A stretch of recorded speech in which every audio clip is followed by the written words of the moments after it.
आज मैं फिर हाजिर हूँ एक नई कहानी के साथ। फ्रेंड्स, आज की जो कहानी है वो आपको झकझोर के रख देगी एक माँ के शब्दों से, जो हम इस कहानी में सुनेंगे। अभी की पीढ़ी इस तरीके की होती जा रही है कि उन्हें माता पिता की फीलिंग्स का ध्यान ही नहीं है, और आज ये कहानी हमें यही सोचने पर मजबूर करेगी। तो चलिए समय बर्बाद न करते हुए कहानी को स्टार्ट करते हैं। फ्रेंड्स, एक लड़का था निखिल, जिसके माता पिता ने उसे बहुत ही लाड़ प्यार के साथ पाला था। अकेला लड़का था माता पिता का।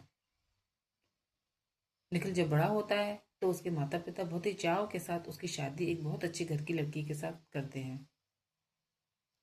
धीरे धीरे समय निकलता है, निखिल के एक लड़का होता है। अब थोड़ा समय और निकला, निखिल के पिताजी की मृत्यु हो जाती है।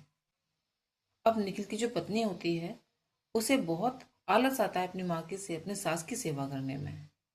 वो हर आए दिन निखिल से जिद करती है कि इनको कहीं छोड़ाओ, इनको वृद्धाश्रम में छोड़ाओ। हर रोज की चिक चिक से परेशान होकर निखिल कहता है ठीक है। एक दिन वो अपनी माँ का सामान उठाता है और माँ को लेता है और अपनी माँ को वृद्धाश्रम में छोड़ाता है। बीच बीच में कभी कभी वो अपने लड़के को लेकर अपनी माँ से मिलने जाया करता था।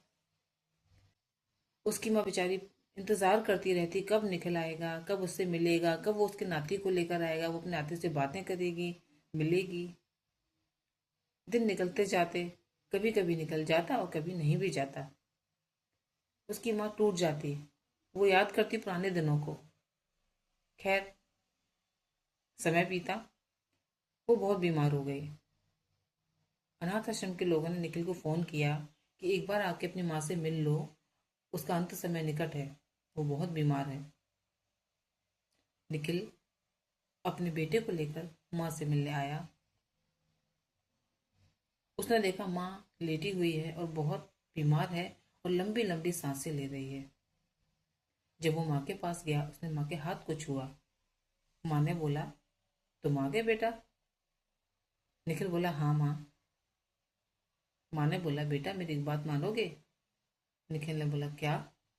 माँ ने कहा, बेटा देखो, यहाँ पर एक फ्रिज और एक एसी रखवा दो। तो बेटे ने कहा, निखिल ने, माँ आपने अब तक किसी चीज़ की कोई मांग नहीं की, अब आप इस समय पर इन चीज़ों की मांग क्यों कर रही हो?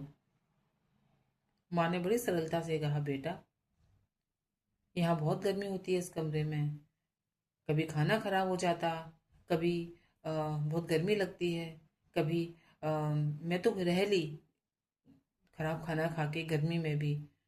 और लेकिन जब तुम्हारा बेटा तुमको यहाँ पर छोड़ के जाएगा तो तुम कैसे रहोगे? मुझे तुम्हारी चिंता होती है, इसलिए मैं तुमसे कह रही हूँ कि यहाँ पर एक एसी और एक फ्रिज रखवा दो। माँ के इन शब्दों से निखिल का दिल पिघल गया। वो रोने लगा। उसने माँ के पैरों को छुआ और उसने बोला, माँ मुझसे बहुत बड़ी गलती हो गई, मैंने आपको इस आश्रम में रखा। तो फ्रेंड्स, आप बताएं ये कहानी आपको कैसी लगी? अगर कहानी आपको अच्छी लगी है तो चैनल को सब्सक्राइब करिएगा, वीडियो को लाइक करिएगा